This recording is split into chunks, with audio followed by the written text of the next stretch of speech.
But this is before it got its Victorian facade, before it got its many times makeover.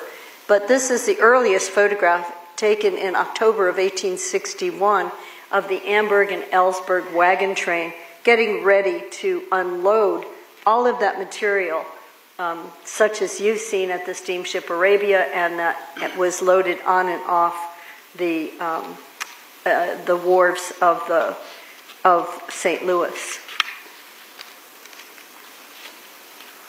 So my research, when I first got here, I told you I went out looking for a cut in the road, like I had seen in New Mexico, and I didn't find it. But I found so much more. I went first, probably within my first month of moving here in the spring of 2014, I came to Independence. I walked this. We are going to leave this at this moment to hear from President Trump and British Prime Minister Keir Starmer, who are meeting on the sidelines of the G7 summit in Canada. You're watching live coverage. We all know the great Prime Minister of the UK, and we just signed a document. This is, sorry about that. This is it. A very important document. A little windy out here. Give me that. We just signed it, and it's done. And so we have our trade agreement with the European Union, and it's a fair deal for both. Going to produce a lot of jobs, a lot of income, and we have many other ones coming. But you see the level of enthusiasm is very good. But the relationship that we have is fantastic. So I just want to congratulate you. Well, Donald, thank you very much. This now implements on car tariffs and aerospace our really important agreement. And so this is a very good day for both of our countries, a real sign of strength. So thank you again, Donald. A really important day for both of us. Great people. Great people. Not much. No. Not much. This is implementing.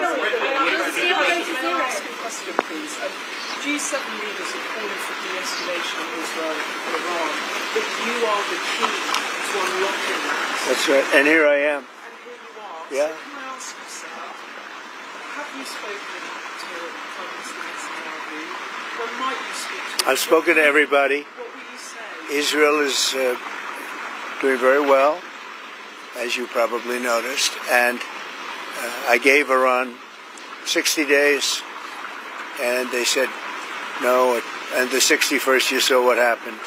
Day 61, so I'm in constant touch, and as I've been saying, I think a deal will be signed, or something will happen, but a deal will be signed, and I think Iran is foolish not to sign one.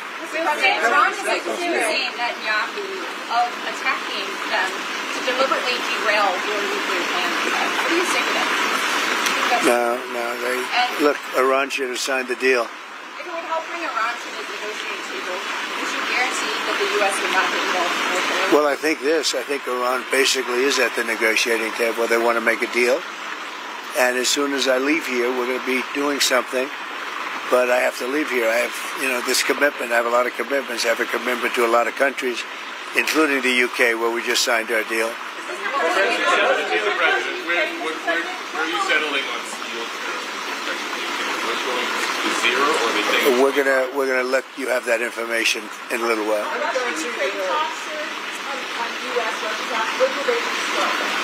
They're starting already. Mr. President, do you agree with the European push to apply more sanctions on Russia? Do you support that? Well, Europe is saying that, but they haven't done it yet. Let's see them do it first. You said earlier that you could sanction Russia. Why wait? Why wait to sanction? Because I'm waiting to see whether or not a deal is signed. Can you guarantee the UK would be... And don't forget, sanctions cost us a lot of money. When I sanction a country, that costs the U.S. a lot of money, a tremendous amount of money. It's not just, let's sign a document. You're talking about billions and billions of dollars. Sanctions are not that easy. It's not just a one-way street. Mr. President, on office, Israel submarine agreement, is that still proceeding? Yeah, we're proceeding with that. It's a really important deal to both of us. I think the President is doing a review. We did a review when we came into government, so that makes good sense to me. But it's a really important... We're very long-time partners and allies and friends, and we become friends in a short period of time. He's slightly more liberal than I am, to put it mildly. We stand slightly on the left, but for some reason we get along. We make it work.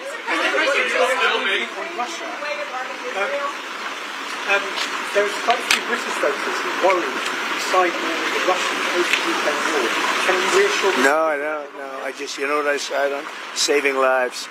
I only care about saving lives. We have nothing to do with it except that Biden stupidly let us get into that mess and gave him $350 billion. $350 billion.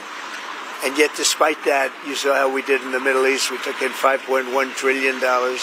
We have $15 trillion almost, looking around that number, going to be invested in the U.S. So the money is not the thing in this case. It's 5,000 young people are being killed every week in Russia, Ukraine. And if I can stop that, I'll be very happy. They're Ukrainian and they're Russian.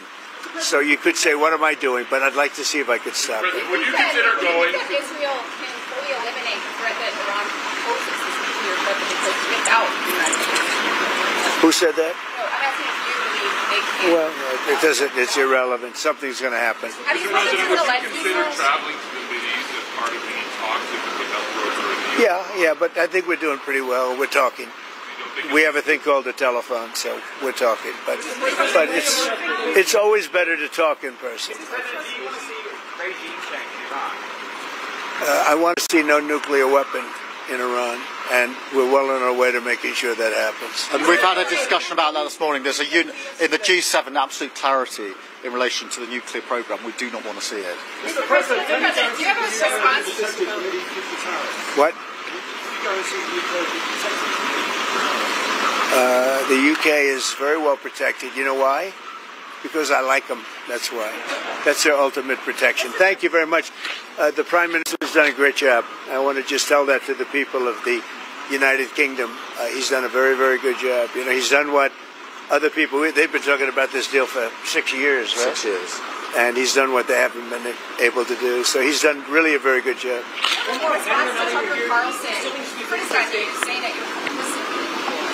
I don't know what Tucker Carlson is saying. Let him go get a television network and say it so that people listen. Thank you. Thank you. Yeah. You've been watching live coverage. We return now to our scheduled program. We joined it in progress. In tracing the opportunities and challenges of cross-cultural relationships. I'm assuming that many of you have been to Santa Fe, and so the house that she lived in is on Palace Avenue. It's a property that